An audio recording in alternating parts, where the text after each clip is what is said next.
there, have you ever thought about doing a read aloud during your math block? Because as teachers, we are always looking for different ways to integrate our subject areas, right? And there are so many wonderful books out there that relate to mathematical concepts, and I've shared a lot of math-related books here on my YouTube channel and on my website. So in today's video, I'm going to be sharing some of my favorite ways that you can incorporate read-alouds into your math block. So if you're ready, hit that subscribe button below, give this video a like, and let's dive in and get started.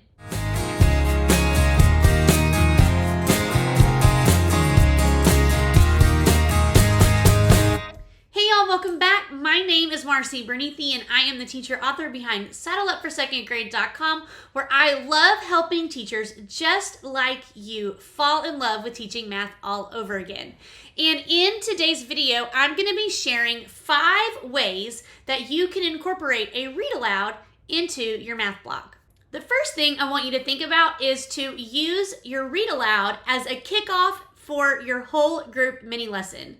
Read-alouds can be used to hook your students into lessons from the beginning, and it's a great way to grab their attention, especially with concepts that they might be a little bit hesitant about, because what these books can do is they can capture their attention. Number 2 is to use a read-aloud for visual representations. What I love about this is that sometimes all it takes is just for information to be presented in a different way for those light bulb moments to take place. So what a read aloud can do is it can provide visual support that some students just need in order for the information to just click.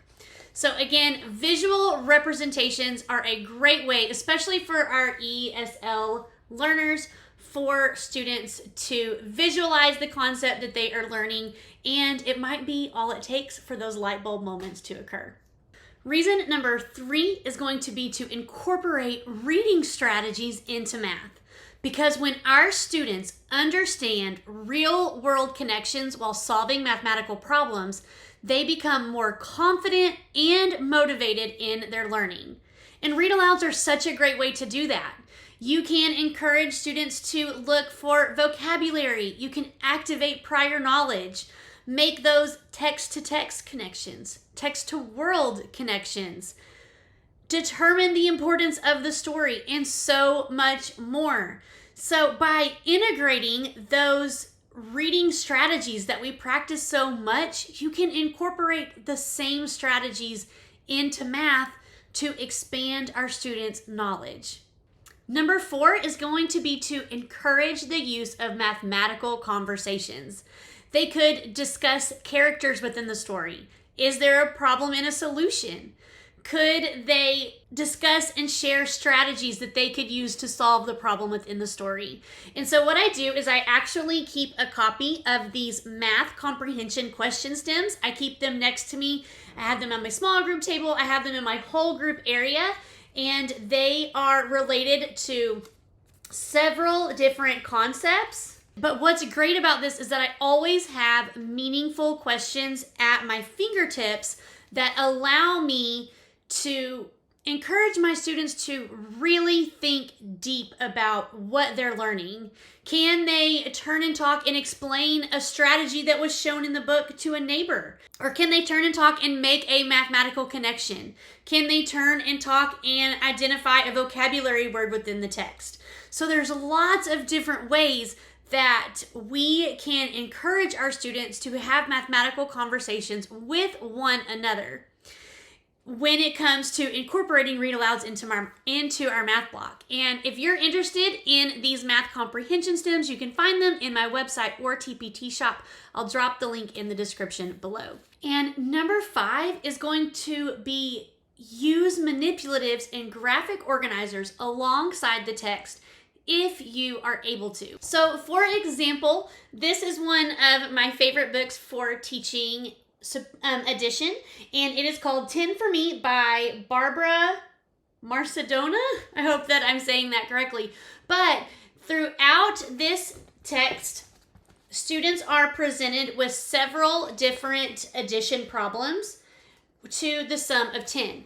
So what you could do as you're reading the story, they could be using a 10 frame or linking cubes or color tiles or Unifix cubes, any sort of manipulative, and they could be actually modeling the problem shown within the text to solve for the sum.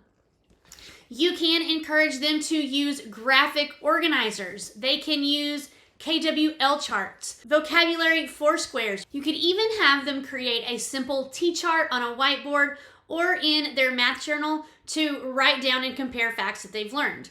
So in this example, this book is called Just a Second by Steve Jenkins. And what I love about this one is it actually takes nonfiction animal facts and relates it to the concept of telling time.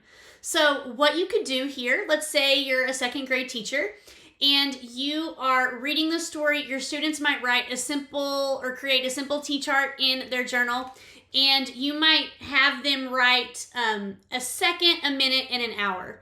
And so throughout the text, throughout the story, as you're reading it, anytime they come across a fact, an animal fact that could take about a second, about a minute, or about an hour, then they would write that under the corresponding column on their T-chart.